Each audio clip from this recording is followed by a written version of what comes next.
Hello and welcome to Science Visualized. Today we're looking at organic chemistry practice problems. Number 1, convert 2 liters to milliliters.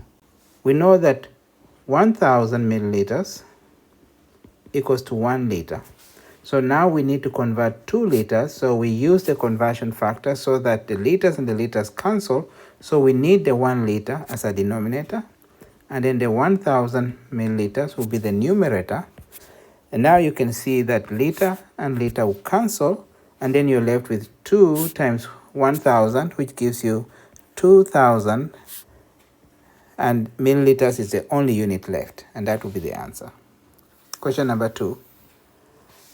How does the purity of a substance affect its melting point? We see that impurities lower melting point.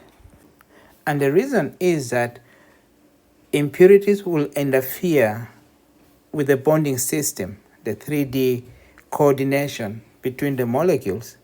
And because of that, it will weaken the intramolecular forces, making chemical to melt at a lower melting point.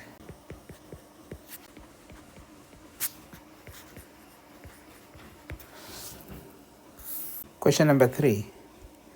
Briefly explain why cold water is used during the filtration step in the recrystallization process. So we see that towards the end of the recrystallization process, you use a Buchner funnel that looks like that, and then you have a filter flask that has an arm there that's connected to vacuum,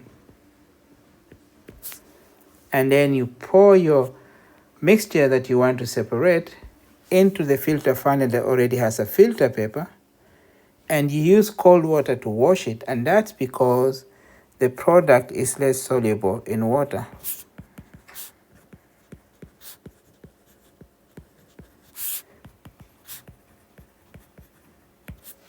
So that way you end up washing all the soluble impurities and leaving the product. Question number 4. List 2 of the 7 steps of crystallization or recrystallization. So the 7 steps of recrystallization are: number 1, choosing the solvent. You want the best solvent, the one that will dissolve when it's hot but not dissolve when it's cold. So choosing the solvent. Number 2, dissolving the solute. And this will mean that if you have things in the mixture like sand that will not dissolve, you only end up dissolving the organic chemical and maybe some of the colored impurities. And then number 3, you decolorize the solution. And this is where you remove the organic colored impurities by adding charcoal. Number 4 is filtering the suspended solids. And this is where you use what's called gravity filtration. And also you use stemless filter funnel.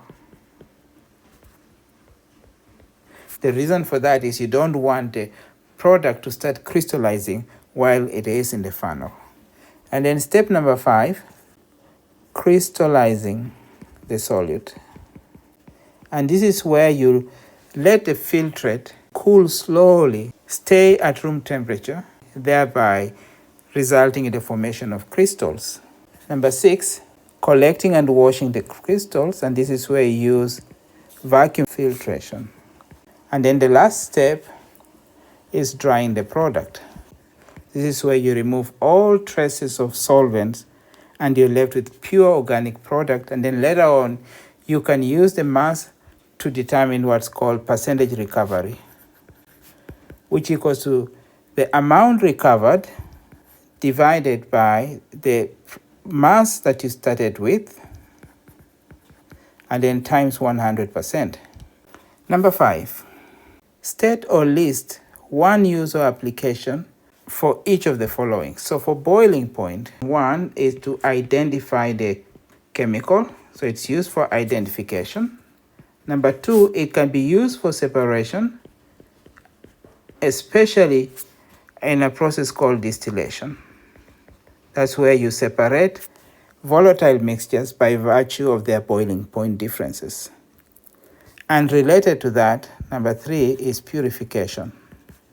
So you can use distillation, which is basically application of boiling point, to separate or purify chemicals or compounds. B, crystallization.